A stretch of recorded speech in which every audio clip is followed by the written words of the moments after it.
আসসালামু আলাইকুম রহমতুল্লাহি ওয়া বারাকাতুহু। আমরা কাল রাত 8টায় কুমিল্লা থেকে রওনা হয়ে চলে আসলাম চট্টগ্রামের ঐতিহ্যবাহী জামিয়া ইসলামিয়া উবাইদিয়া নানুপুর মাদ্রাসায়। আমরা রাত্রে এখানে ছিলাম। ঢাকা হতে একটি টিম মাওলানা গাজী ইয়াকুব উসমানী হাফিজাউল্লাহর নেতৃত্বে আমরা এখানে এসেছি। আমরা এখন আপনাদেরকে মাদ্রাসার বিভিন্ন পয়েন্ট, বিভিন্ন বিভাগ ঘুরে ঘুরে মাদ্রাসার আয়তন পরিধি আপনাদেরকে দেখাবো ইনশাআল্লাহ। আসুন আমরা এবার নামি। আমরা এই মুহূর্তে দাঁড়িয়ে আছি বাংলাদেশের অন্যতম আধ্যাত্মিক মার্কাজ, বাংলাদেশের একটি শ্রেষ্ঠ দ্বীনী শিক্ষা প্রতিষ্ঠান, ঐতিহ্যবাহী চট্টগ্রাম নানুপুর জামিয়া ইসলামিয়া উবাইদিয়া নানুপুর মাদ্রাসায়। আমাদের ঢাকা হতে একটি কাফেলা হযরত মাওলানা গাজী ইয়াকুব উসমানী হাফিজাহুল্লাহর নেতৃত্বে আমরা এখানে এসেছি। আমরা আজ আপনাদেরকে বাংলাদেশের এই অন্যতম বৃহৎ শিক্ষা প্রতিষ্ঠান নানুপুর মাদ্রাসার বিভিন্ন ভবন, শিক্ষা পরিচালনা, বিভিন্ন বিভাগ সহ আমরা তার পরিধি আপনাদের সম্মুখে উপস্থাপন করব। জামিয়া ইসলামিয়া উবাইদিয়া নানুপুর মাদ্রাসায় এখানে সবচেয়ে ভালো লাগার যে বিষয়টি, এখানে উলুমুল হাদিস রয়েছে, তাফসির বিভাগ রয়েছে এবং এখানে রয়েছে ইফতা বিভাগ তথা মুফতি হওয়ার যেই ক্লাস।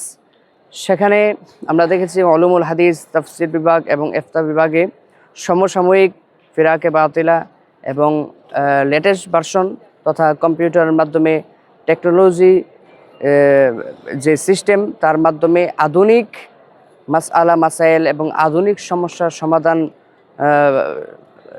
সমাধানের জন্য তারা বিভিন্ন ধরনের প্রজেক্ট হাতে নিয়েছে।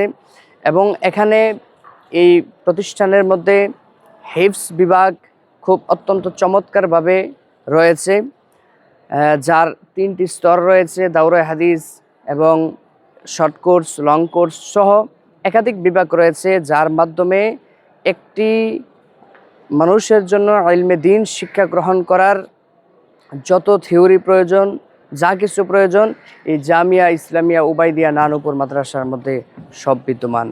এই মাদ্রাসার মধ্যে স্মৃতি জড়িত আছে আল্লামা শাহ সুলতান আহমদ নানুপুরী রহমতুল্লাহি আলাই, আল্লামা শাহ জমিরুদ্দিন নানুপুরী রহমতুল্লাহি আলাই এবং বর্তমান এই জামিয়ার মহাপরিচালক ও শেখুল হাদিস আল্লামা শাহ সালাউদ্দিন নানুপুরী দামাত বারকাতুহুম হুজুরের অক্লান্ত পরিশ্রমে এবং বুদ্ধিমত্তার সাথে এই প্রতিষ্ঠানটি এগিয়ে যাচ্ছে।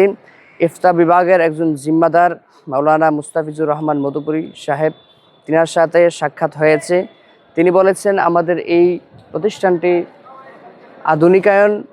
আধুনিকায়ন করার লক্ষ্যে সবচেয়ে বেশি যিনি মেহনত করেন তিনি হলেন আমাদের মহাপরিচালক আল্লামা শাহ সালাউদ্দিন নানুপুরী দামাত বারকাতুহুম।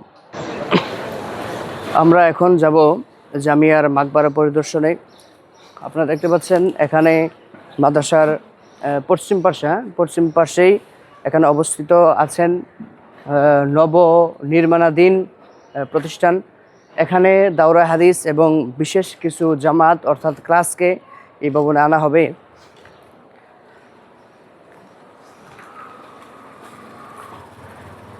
জামিয়ার পশ্চিম পাশেই রয়েছে জামিয়ার বিশাল মাকবারা। আমরা যদি লক্ষ্য করি আপনারা দেখতে পাবেন এখানে ওই পাশে রয়েছেন ইমামুল আরিফিন শেখুল মাশায়েখ কুতুবুল ইরশাদ আল্লামা শাহ সুলতান আহমদ নানুপুরী রহমতুল্লাহি আলাই, আর এই পাশে রয়েছেন ইমামুল আরিফিন শেখুল মাশায়েখ কুতুবুল আলম আল্লামা শাহ জমিরুদ্দিন নানুপুরী রহমতুল্লাহি আলাই, আর ওই পাশে রয়েছেন মরহুম আল্লামা সুলাইমান সাহেব রহমতুল্লাহি আলাই, যিনি সাবেক নায়েব মুহতামিম ছিলেন অত্র মাদ্রাসার। তিনি 1993 ইন্তেকাল করেন। এছাড়াও রয়েছেন হযরত মাওলানা কারি আফসর সাহেব রহমতুল্লাহি আলাই, এখানে কারি সাহেব ছিলেন। মাওলানা আবুল কালাম সাহেব রহমতুল্লাহি আলাই, যিনি 2016 সালে ইন্তেকাল করেন, এবং মাওলানা নুরুল আফসার ওবাইদি রহমতুল্লাহি আলাই। এছাড়াও মাওলানা মুস্তাফিজুর রহমান, আব্দুস সালাম, রফিকুল হক, হাফেজ নুরুল আলম রাহিমাহুমুল্লাহ তাআলা এই মাদ্রাসার সাথে সম্পৃক্ত আছেন এমন বুজুর্গানে দ্বীনের কবর এই কবরস্থানের মধ্যে কবরস্থ করা হয়েছে। আমরা দেখতে পাচ্ছি শেখুল মাশায়েখ আল্লামা শাহ আব্দুল বারী ফতেহপুরী রহমতুল্লাহি আলাই তিনার কবরের পাশেই একটি খুবই চমৎকার জবা ফুল ফুটে আছে। আমাদের বিশ্বাস তাদের দ্বীনের প্রতি মেহনত, তাদের দ্বীনের প্রতি অক্লান্ত পরিশ্রমের কারণে আল্লাহ পাক তাদের কবরেও জান্নাতের ফুল এইভাবে ফুটিয়ে রাখবেন ইনশাআল্লাহ। এখন দাঁড়িয়ে আছি নানুপুরের প্রবেশ পথে। আপনারা দেখতে পাচ্ছেন এই সুবিশাল আয়তন জুড়ে জামিয়া ইসলামিয়া উবাইদিয়া নানুপুর মাদ্রাসাটি অবস্থিত। এখানে এই যে ভবনটি আপনারা দেখতে পাচ্ছেন, এই ভবনটি হলো শর্ট কোর্স তথা কিছু ক্লাস এবং কিতাবকে কমিয়ে পুরা জামাতটাকে এখানে এনেছেন।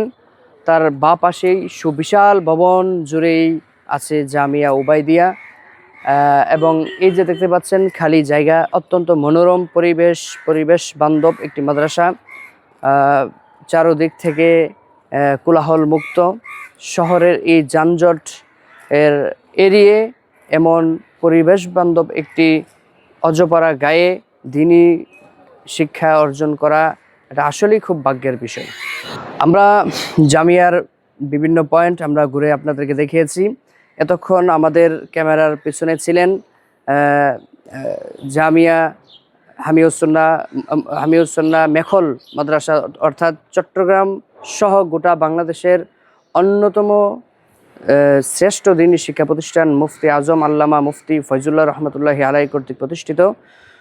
অত্র মাদ্রাসার শিক্ষার্থী হাফেজ তলহা বিন মল্লিক। আমরা এখন তাকে দেখাবো। আসসালাম তলহা, কেমন আছো? আলহামদুলিল্লাহ ভালো আছি। কোথায় আছো? আমরা আছি নানুপুর মাদ্রাসা। এটা লাগিয়ে দাও। নানুপুর মাদ্রাসা। আচ্ছা, আমাদের তো সাক্ষাৎ হয়েছে আল্লাহ বাসা সালাউদ্দিন নানুপুর দামাত বরকাতুহুম। এই যে সবকিছু ঘোরাঘুরি করলে দেখলে তোমার কাছে কেমন লাগলো? জি আলহামদুলিল্লাহ ভালো। হজরত যেই পরিমাণ আন্তরিকতা সবার প্রতি দেখায়, মেহমানদের প্রতি, বিশেষ করে নানুপুর আসলে কেউ খালি হাতে ফিরে যায় না। অর্থাৎ আপনি হুজুরের জন্য 500 টাকা নিয়ে আসলে হুজুর আপনাকে 1000 টাকা দিয়ে বিদায় করবে। আহলিয়া নিয়ে আসবেন, শাড়ি দিয়ে বিদায় করবে, এমন প্রচলন আছে নানুপুরে। আমরা তো দেখি খুব ভালো লাগে। আছে শুধু দিতেই হয়। জি, এমন গরু ছাগল হাঁস মুরগি শুধু, হ্যাঁ শুধু মাইজ ভান্ডার না, এটা আমাদের বিভিন্ন আমাদের এই ঘরানার অনেক বুজুর্গদের মধ্যে আছে। কিন্তু আমরা তো ইফতা বিভাগ তাফসীর উলুমুল হাদিস ঘুরলাম, কি মনে হয়েছে? না, ইফতা বিভাগে মনে করেন ঢাকার ছাত্ররা, ঢাকার আলেমরা অনেক সময় বলে থাকে যে চট্টগ্রামের দিকে আসলে ভালো পড়ালেখা হয় না, সেদিকে আধুনিক মানের পড়ালেখা হয় না। কিন্তু আমরা দেখলাম যে ইফতা বিভাগের মধ্যে কম্পিউটার সিস্টেম করা, সবগুলো এক সুইচে চালু হয়, এক সুইচে বন্ধ হয়। মানে তারা যাতে ভিডিওর মাধ্যমে কোনো হারাম বিষয় না দেখতে পারে, সেজন্য উস্তাদরা কম্পিউটার চেক করে থাকেন ছাত্রদের। তো অত্যন্ত আধুনিকভাবে এখানে ইফতা বিভাগে ছাত্ররা আপনার শিক্ষা অর্জন করতেছে। পরে দারুল হাদিস, বিশেষ করে হেফজখানা দেখলাম, হেফজখানার জন্য আলাদা উপরে পার্ক করা হয়েছে, পার্ক সিস্টেম, ক্যান্টিন সহ প্রায় 4টা ক্যান্টিন, ভিআইপি হেফজখানা আছে, খুব সুন্দর। ঠিক আছে, ওকে, আমাদের সাথে চলো আমরা।